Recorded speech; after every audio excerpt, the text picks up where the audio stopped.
Hey, it's me, I'm on the edge of my seat here, back again with another brand new video. I have now beaten all the beat 'em up Yakuza games. What this means is that I have beaten all the games except for the Yakuza gacha named the Yakuza Online and Yakuza 7. So yeah, I'm gonna rank the ones I beat.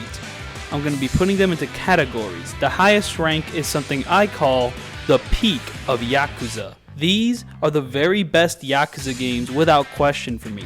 They are the best at what they do. The next rank I call Yakuza at its finest. These games aren't the peak of Yakuza per se, but they pull off the Yakuza formula without a hitch. They capture the core appeal of Yakuza nearly perfectly. Going down, the next rank is great but flawed. These are games that are mostly great or have great elements to them, but are let down by some major flaws that bring the whole experience down a bit. Going even lower, we have the rank of good games that slightly upset me. These are good games that have flaws that get under my skin. Some of them, not all, kinda broke my heart. And finally, we have the last rank, which is titled Dead Souls. We will start from the bottom rank, Dead Souls. First one, Dead Souls. This isn't a bad game.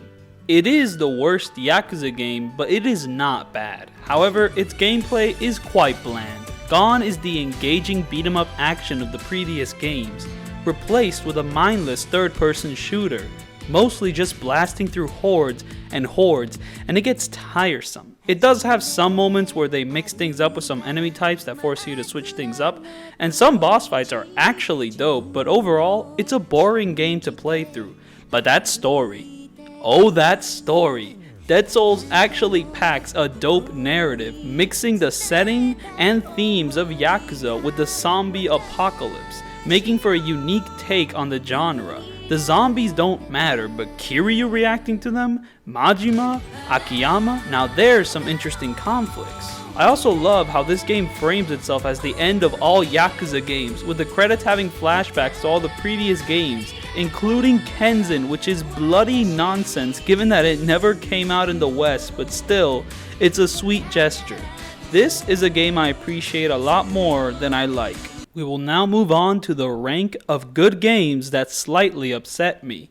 And the first one on that tier list is Yakuza 1. Yakuza 1's in a weird position because it doesn't really upset me. Its flaws with localization and dubbing don't upset me as much as they make me laugh. Its gameplay is still good. Your attacks having huge commitment isn't a flaw, you just have to not spam attack. Actually time your combos, the game is designed around it. It's still probably the weakest hand-to-hand combat system in the series, and it's the first game, that makes sense. It's still a fun time, and despite its flawed translation, the heart and soul of Yakuza is still there. No amount of swearing or gangster lingo will take away the earnestness of the birth of the dragon. Next up, Korekiyo I. Now this is a weird one. This was a game that was very hard to get into. Japanese only is one thing, but all the cutscenes being unskippable is a major pain when I can't even understand them. However, I'm happy I struggled through that because the motion comic style looks amazing. While not always exciting, when they want to show off, they show off. Gameplay was a weird one too. This was developed by the people who made Def Jam, so this game is a mix of Yakuza and Def Jam. What that means is that the open world exploration is Yakuza, while the gameplay is Def Jam with a few Yakuza hints of flavor like heat actions and stuff. This combat system excels on 1v1 fights. The boss fights are all bloody brilliant.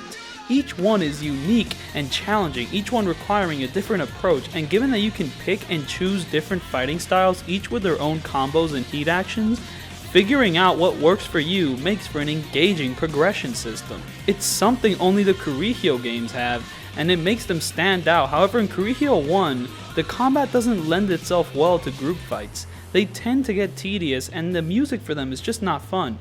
Oh yeah, music. This game has amazing music, so many bangers. It's insane, fantastic, funky, fresh. Final note is that I'm sad this game doesn't have any beat 'em up levels per se. Moving on to the next one, Yakuza 6. Ah yes, the end of Kiryu's saga.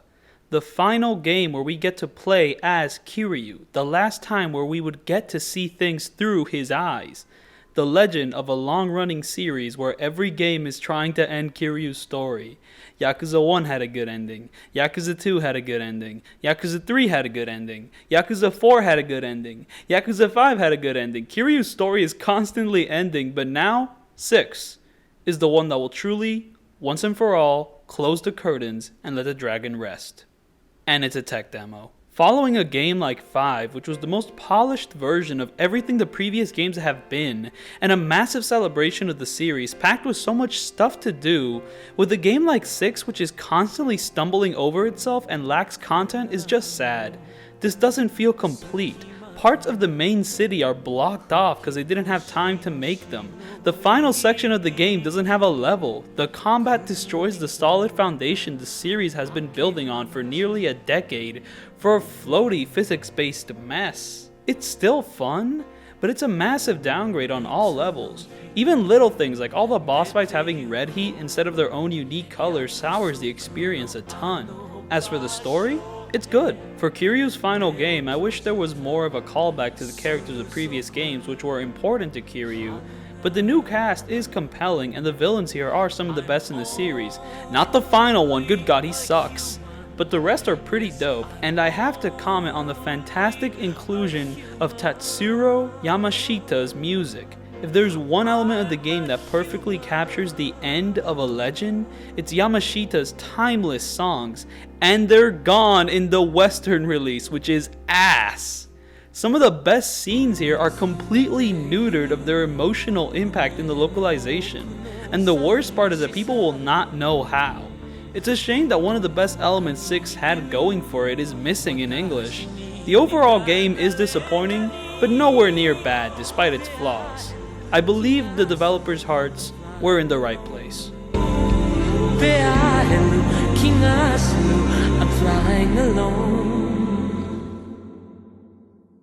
Moving on to the final game in this tier list, Yakuza Kiwami II. Now, Kiwami 2 is like 6, but with less soul. It lacks a personality of its own, it's insanely derivative of the other games to its detriment. It feels more like a hogwash of the series instead of a remake of the game it's based on, but also, it's better than 6. It has more content to dig into, the combat system is improved, it feels like the more complete game, but it lacks a soul. I made an hour-long video on the Kiwami game, so watch that for more details. And those are all the games in the good games that slightly upset me rank. We will now be moving on to the next rank. Great, but flawed. And the first game in this tier list is Yakuza III. Now, Yakuza III is the black sheep of sorts. The original translation was rushed, resulting in a rather bland and lifeless localization. It's the only game in the series where you deal chip damage, which drags out most of the fights. Enemies tend to block most of your attacks, the storytelling isn't as well woven as Yakuza 2 with the crime drama and family drama feeling at odds with each other, and the pacing of the game constantly forcing you to do side quests drags it down quite a bit. The odds were against this game, but now that some time has passed since the release of 3, its issues are nowhere near as grave as they're made out to be. The chip damage is a bit ridiculous, especially with heat actions being weak as hell, but these boss fights, still some of the best in the series. The enemies blocking your attacks is kind of a myth with how trivial the issue is. Once you upgrade your combo speed and get your hands on the Komaki Parry and Tiger Drop, it's a non-issue. As for that story, the orphanage sections are easily my favorite in the game. Kiryu's break from the Yakuza is packed to the brim with heartwarming moments. It's really lovely stuff. It's when the game starts diving into the Yakuza conspiracies is when the story starts to nosedive. At points it feels like a farce from how poorly handled certain moments are done, but the game has a lot to love, and the beach is nice. Next up, Yakuza Kiwami. Here is Zero Light. Now that ain't bad, in fact this game's combat system is bloody amazing. It's some great fun, but it is dragged down by how much it takes from Zero. It isn't fair. Zero was already playing on stuff from 1, so the remake of 1 to just be 0, it's like a snake eating itself. I made an hour-long video discussing the Kiwami games, watch that for more details, but this is a dope game, all things considered. It does still have some soul left in it. Next up, Judge Eyes. This is what the Yakuza team really put their time and effort on. A brand new IP, a whole new different feeling from Yakuza, and all the boss fights are copied from previous Yakuza games. What a buzzkill. The Kiwami games were the only ones that had an excuse to pull this crap, but now the brand new spin-offs will suffer from it too? I hate this so much. But besides that, this is actually a great game. Without question, the best Dragon Engine combat. Taking everything that was messy in 6 and Kiwami 2 and making it actually fun again. 6 and Kiwami 2 play like a mix of Yakuza and GTA. Judge Eyes plays like a video game. A video game. It's fun, it's fast, it's flashy, and your combos aren't useless anymore like they were in 6. The combat tech here, the juggles, the iframes during your dodges, jumping over enemies, wall attacks, an extreme heat mode that is actually fun to use instead of a slog like in 6 and Kiwami 2. My praises for the combat system can go on and on. It still suffers from some Dragon Engine jank and some new jank of its own, but this is a massive step in the right direction. Also, this game looks fantastic. The harsher shadows and look of the game complement its engaging noir crime drama. The cast is all wonderful, the minigames are new and exciting, but all of the gameplay of being a detective kinda blows. Tailing sucks, and the rest I found fun, but it's very bare bones. Work on that for the sequel. Next up, Fist of the North Star, Lost Paradise. This game may have the best combat system out of any of the Yakuza games. That's a bold claim to make, but wow.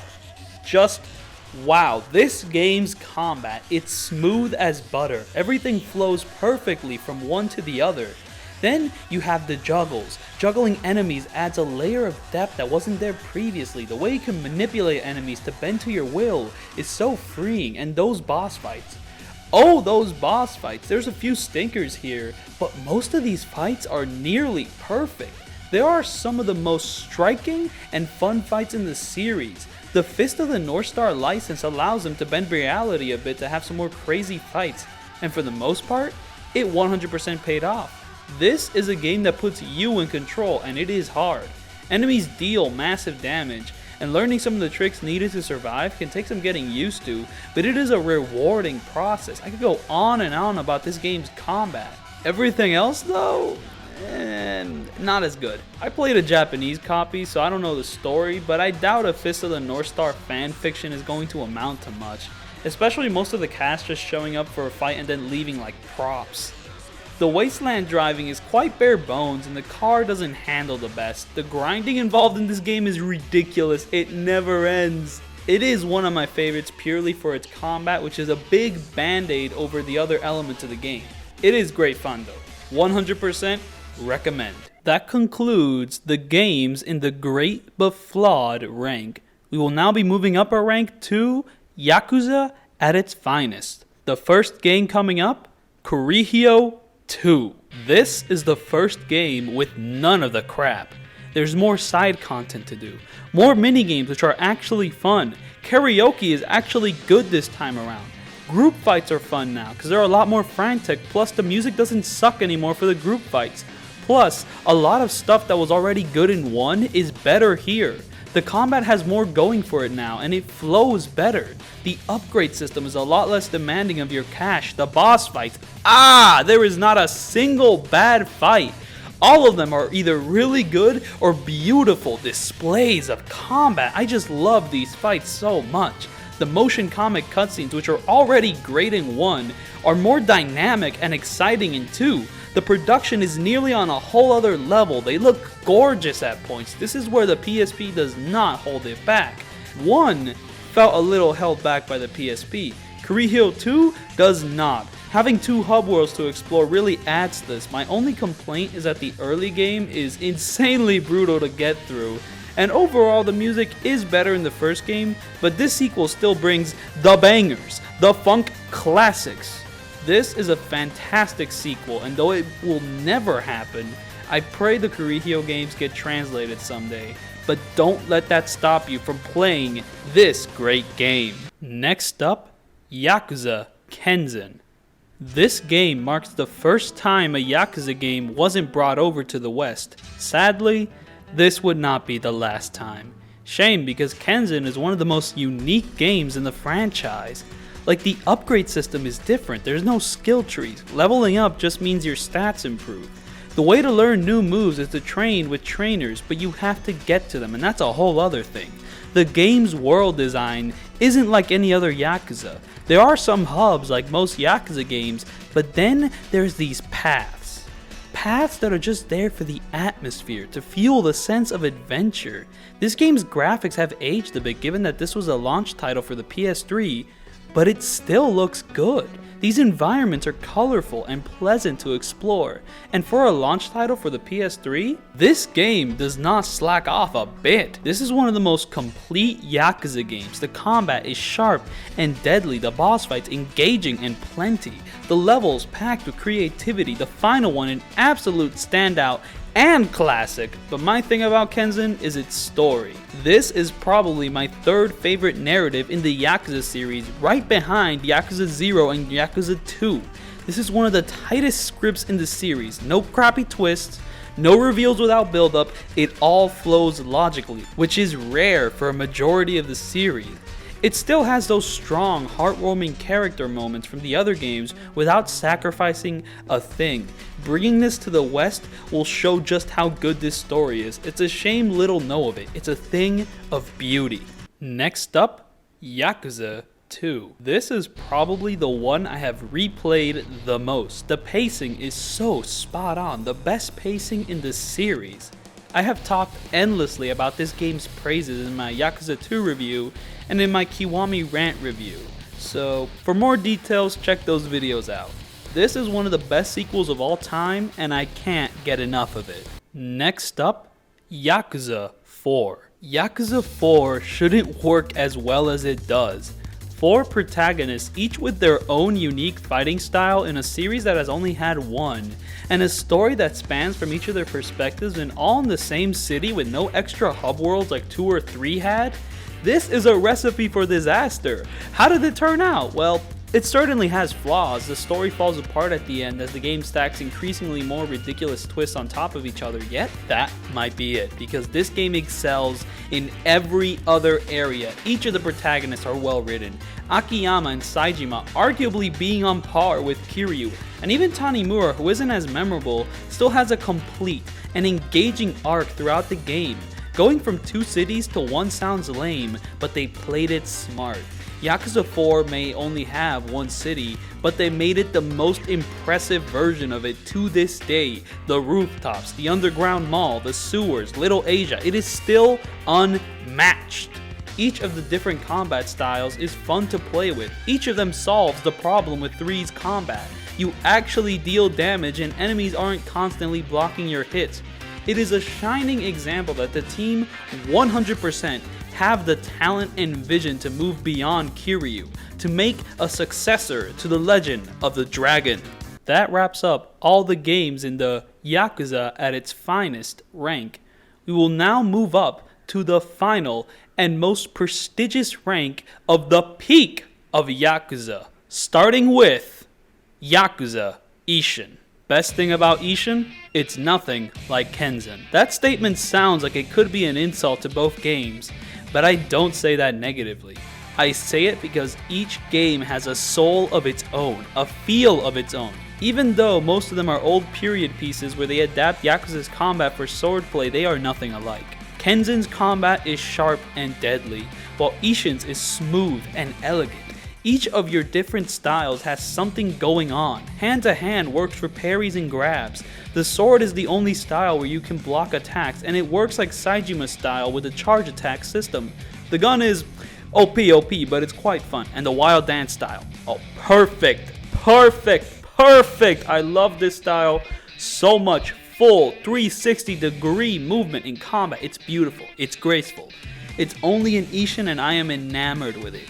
This game's levels are just as beautiful. Tons of memorable set pieces and boss fights. The final boss is my favorite in the franchise. A picture-perfect duel.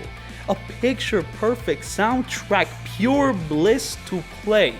I don't know much about the story, so no comment there, but visually, this game looks great. It's one of the best looking games in the Yakuza series. It's one of the best games in the Yakuza series, period, and there's a slim chance that it might actually get translated. But if you feel an urge, import it right now. You won't regret it. One of the best combat systems in the series. Next up, Yakuza 5. This is it. This is when Yakuza hits its peak. This is when Yakuza goes big. When it decided that this would be the time to push everything to its maxed limit. This is easily the biggest Yakuza game.